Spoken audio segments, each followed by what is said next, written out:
Assalamualaikum warahmatullahi wabarakatuh.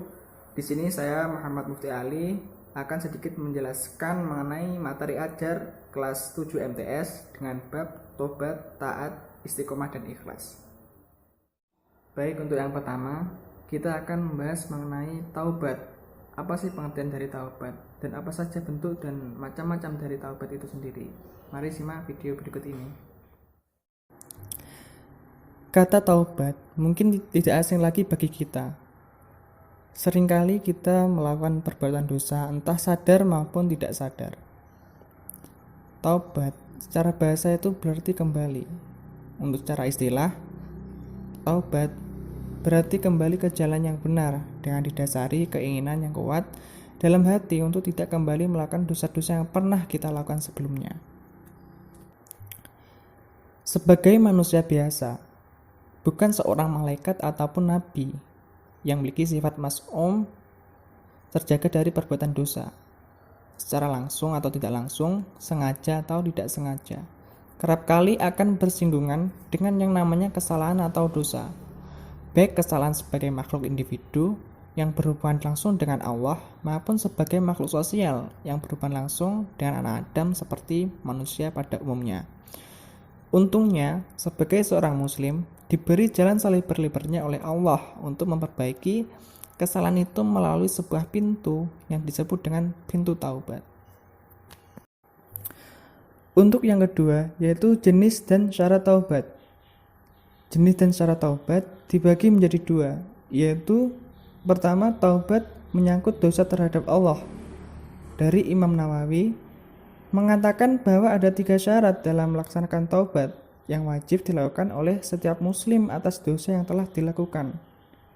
Yang pertama yaitu meninggalkan perilaku dosa itu sendiri. Yang kedua, menyesali perbuatan maksiat yang telah dilakukan. Yang terakhir, berniat tidak melakukan itu selama-lamanya. Yang kedua yaitu taubat menyangkut dosa terhadap sesama manusia. Imam Nawawi menyebutkan ada 4 syarat. Yang pertama, meninggalkan perilaku dosa itu sendiri. Yang kedua, menyesali perbuatan maksiat yang telah dilakukan. Yang ketiga, berniat tidak melakukan lagi selama-lamanya. Yang keempat, membiasakan diri dari hak manusia yang dizalimi dengan cara pertama, apabila menyangkut harta, dengan cara mengembalikan harta tersebut.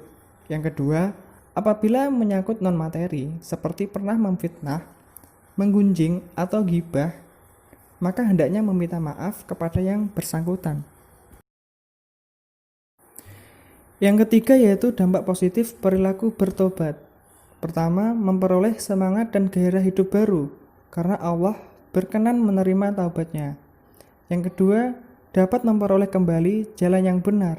Yang ketiga, memperoleh simpati dari masyarakat.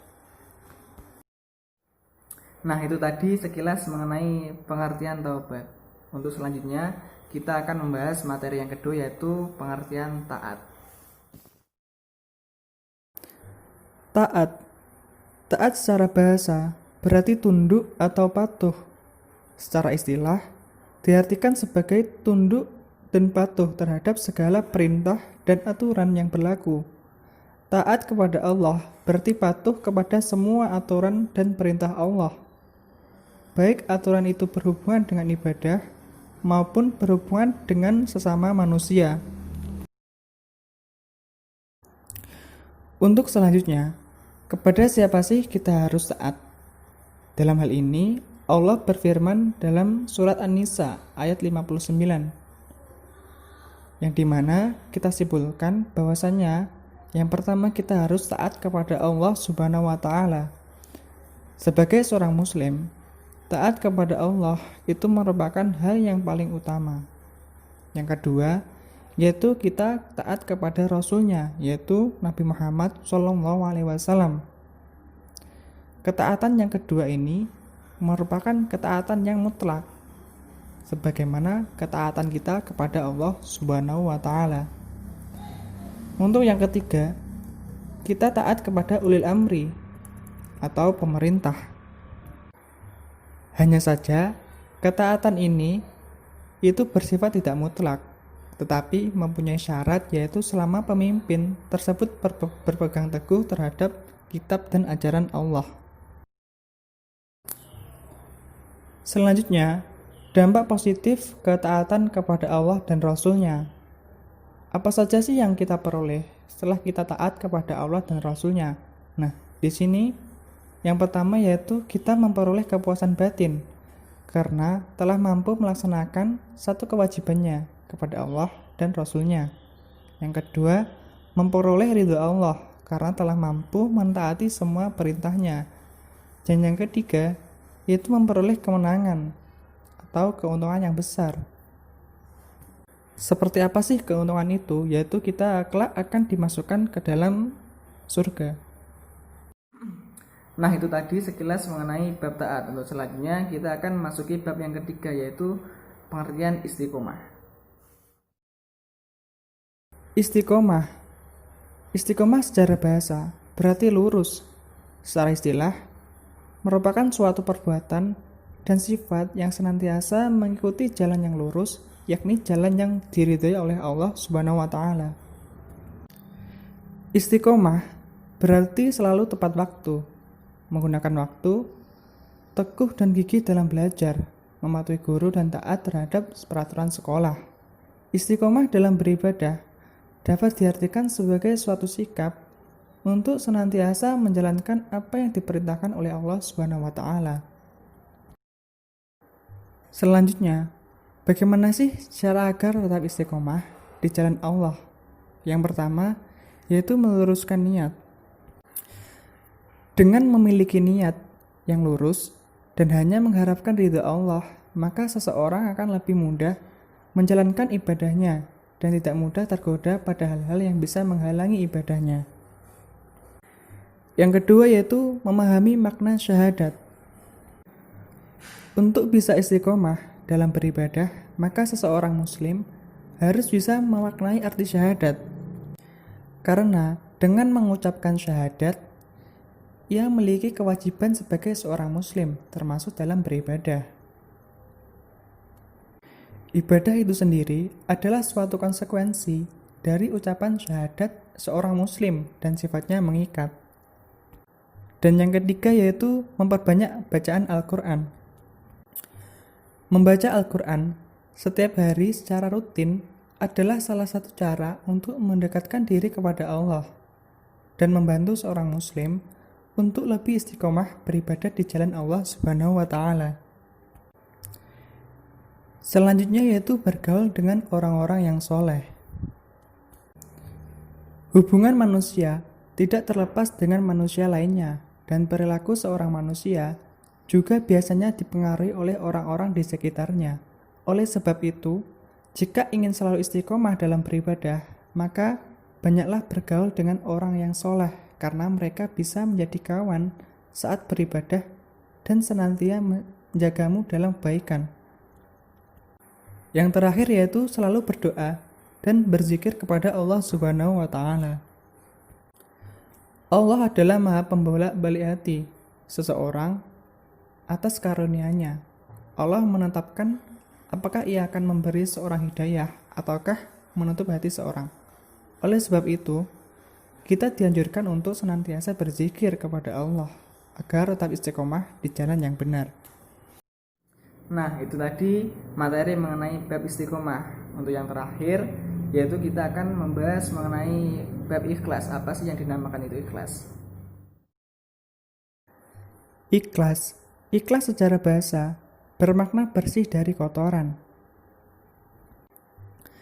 Ikhlas secara istilah berarti niat mengharap ridho Allah semata dalam beramal sebagai wujud menjalankan ketaatan kita kepada Allah dalam kehidupan dan dalam semua aspek. Ikhlas merupakan akhlak yang agung, karenanya ia memiliki kedudukan yang sangat penting dalam setiap amalan, baik amalan hati, lisan, maupun badan. Oleh karena itu, ketika kita menjalankan suatu amalan, hendaknya kita mendahului dengan niat yang ikhlas, sebagaimana firman Allah dalam Quran Al-An'am ayat 162. Bunyinya, Kul inna solati wa nusuki wa mahyaya wa mamati lillahi rabbil alamin. Artinya, katakanlah, sesungguhnya sholat, ibadah, hidup dan matiku hanyalah untuk Allah, Tuhan semesta alam. Demikianlah betapa niat yang ikhlas memegang peran yang penting dan utama dalam setiap amalan. Semoga Allah senantiasa memberi kita kekuatan untuk menjaga keikhlasan dalam berniat sehingga kita tergandung golongan mukhlisin. Alhamdulillah lahir dengan selamat. Jadi nggak ada salahnya saya memberikan rezeki lebih ada orang lain kan. Serius, ini serius mas. Ya udah selamat ya mas Ya. buat anaknya. Sama-sama.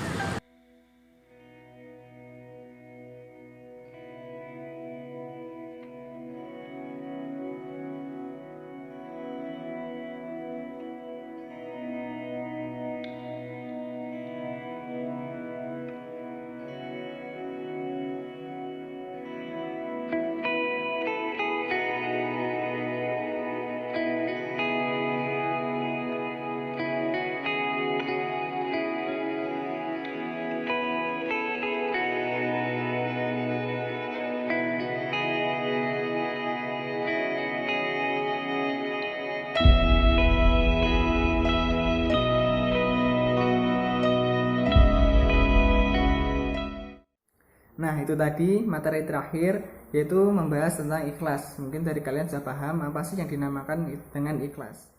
Nah, mungkin cukup itu materi kita pada kali ini, yang dimana kalian sudah paham mengenai materi tentang taubat, taat, istiqomah, dan ikhlas. Mari kita tutup pertemuan kita kali ini dengan bacaan Alhamdulillah. Semoga apa yang kita pelajari pada hari ini bermanfaat, maslahah fid dini wa dunya wal akhirah. Saya Muhammad Mufti Ali undur diri. Apabila ada kurang lebihnya saya mohon maaf. Assalamualaikum warahmatullahi wabarakatuh.